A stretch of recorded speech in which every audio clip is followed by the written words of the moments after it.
यार साथियों, तो जैसा कि आपको पता है कि डीएलएड का एंट्रेंस एग्जाम होने वाला है और उसमें से गणित में 25 क्वेश्चन पूछे जाते हैं। तो उसमें से एक चैप्टर है जिसका नाम है दो चर वाले रैखिक समीकरण, जिसको आप इंग्लिश में linear equation in two variable कहते हैं। इससे कम आपके 2 क्वेश्चन और मैक्सिमम 3 से 4 क्वेश्चन पूछे जाते हैं। और ये जितने भी क्वेश्चन पूछे जाते हैं, आपके पीछे जो बोर्ड पे कॉन्सेप्ट है बस इसी से संबंधित क्वेश्चन पूछे जाते हैं। और तो इस वीडियो में हम इस सारे कॉन्सेप्ट को समझेंगे कि इस पे किस तरीके के क्वेश्चन पूछे जाते हैं और जो आपके प्रीवियस क्वेश्चन में हुए हैं 2024, 2023 में, 2022 में, उन सभी क्वेश्चन को देखेंगे। और इसके बाद इस वीडियो के बाद आपके 2 से 3 नंबर फिक्स हो जाएंगे और 2 से 3 नंबर बहुत मायने रखता है आपको गवर्नमेंट कॉलेज दिलाने के लिए। तो चलिए बिना किसी देरी के हम शुरू करते हैं। यदि चैनल पर नहीं हुआ तो चैनल को सब्सक्राइब कर लीजिएगा, बेल आइकन को दबा लीजिएगा, जब घंटी को दबा लीजिएगा ताकि आपके पास नोटिफिकेशन पहुंच सके जो कोई भी हम नया वीडियो डाले तो।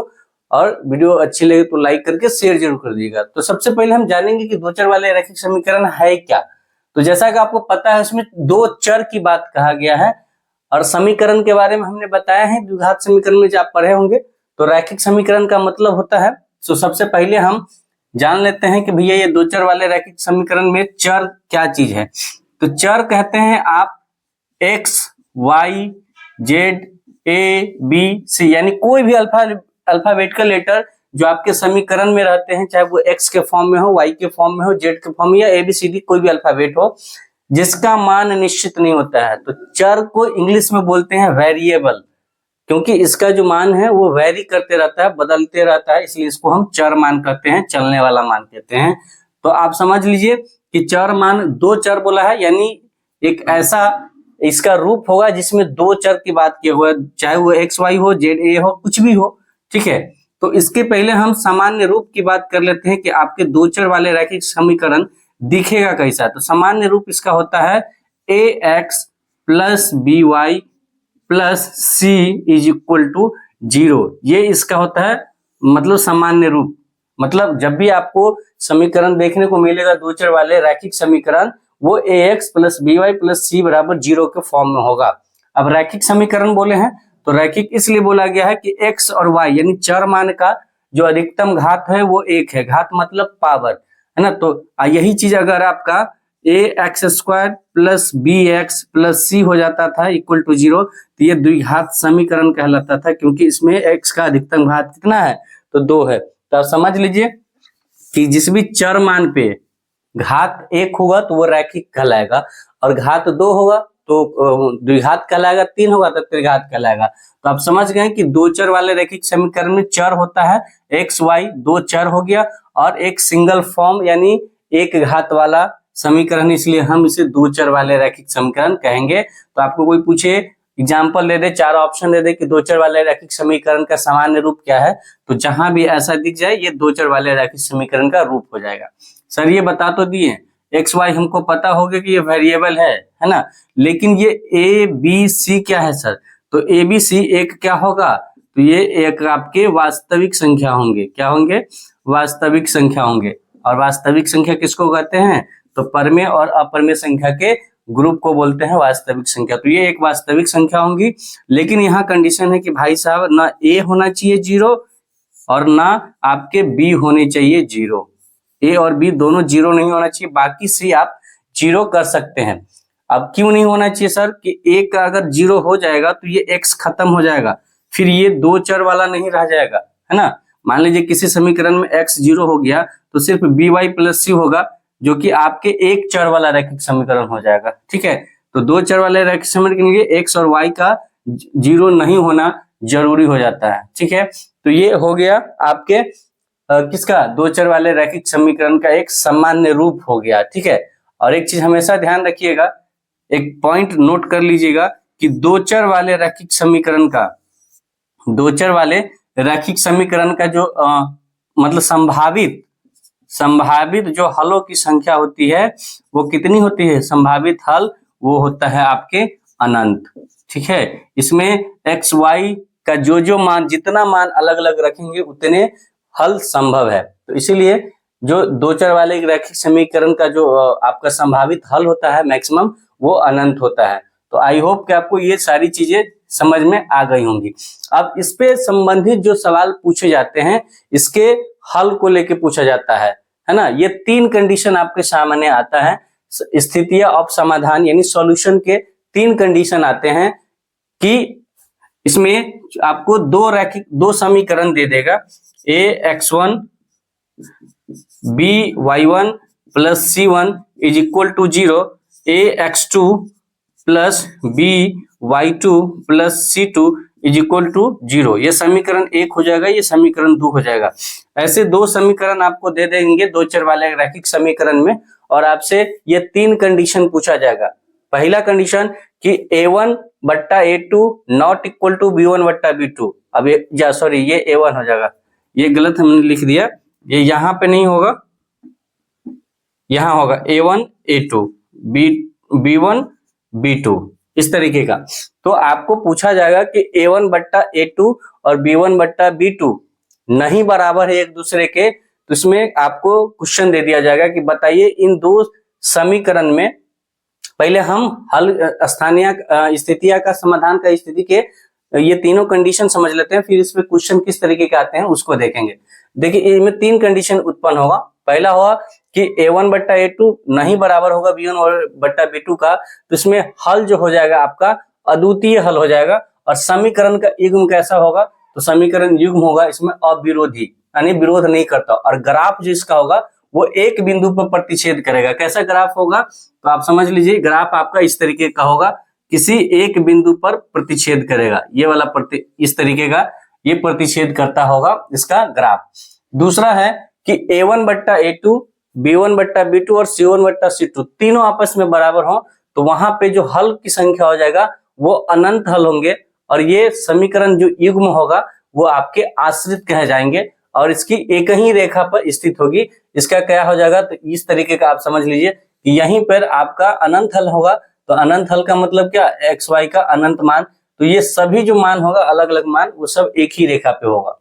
तीसरा कंडीशन आता है कि a1 बट्टा a2 बराबर b1 बट्टा b2 के तो है, यानी ये x का दोनों कोएफिशिएंट y के दोनों कोएफिशिएंट से बराबर तो है, लेकिन कांस्टेंट मान जो है, ये जो आपका अचर पद है वो बराबर नहीं है b1 ये वाला इसके, तो इसमें क्या होगा कि इसका कोई हल नहीं होगा। ठीक है, यानी इन दोनों के a1 बट्टा a2 बराबर b1 बट्टा b2 और c2 1 बट्टा c2 बराबर नहीं है, तो कोई हल नहीं होगा।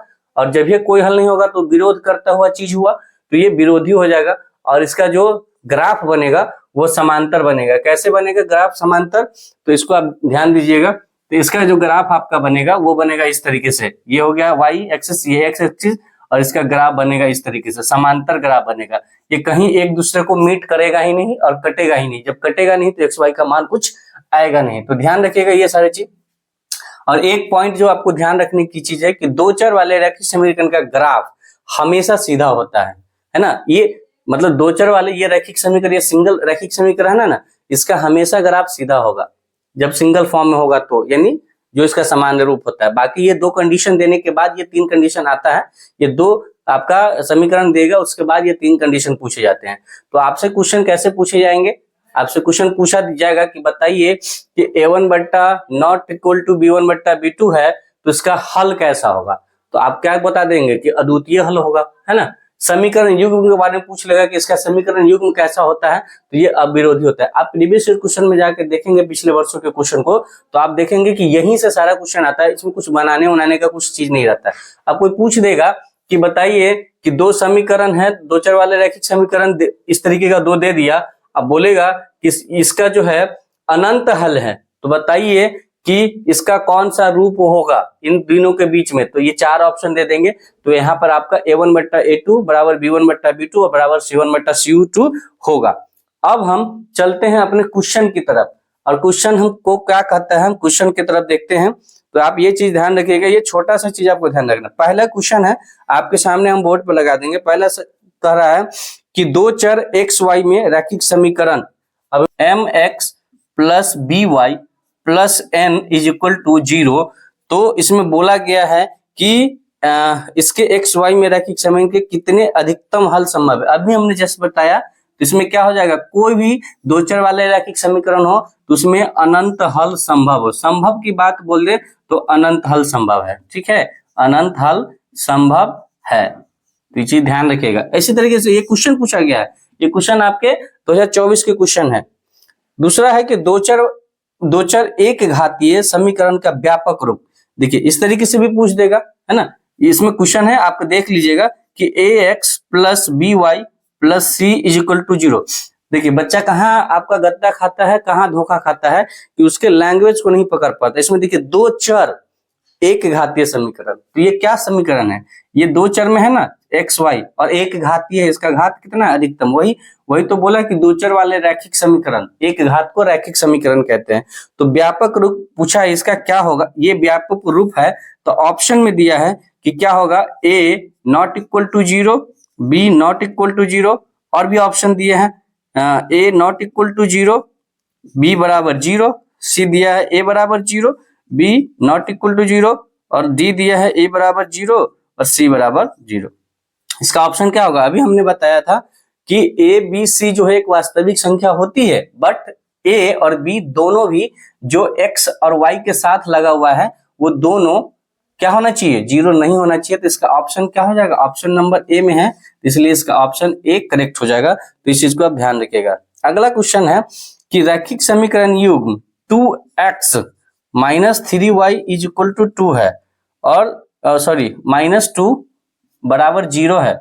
उसके बाद 4x minus 4y minus 5 is equal to 0 है। तो निरूपित करने वाली रेखाएं कैसी होंगी। अब देखिए रेखाएं मतलब ग्राफ, रेखाएं मतलब क्या होते हैं, ग्राफ, यानी इसका ग्राफ कैसा होगा। तो उसके लिए हमको क्या निकालना पड़ेगा, a1 बट्टा a2, b1 बट्टा b2 और c1 बट्टा c2 निकालना होगा।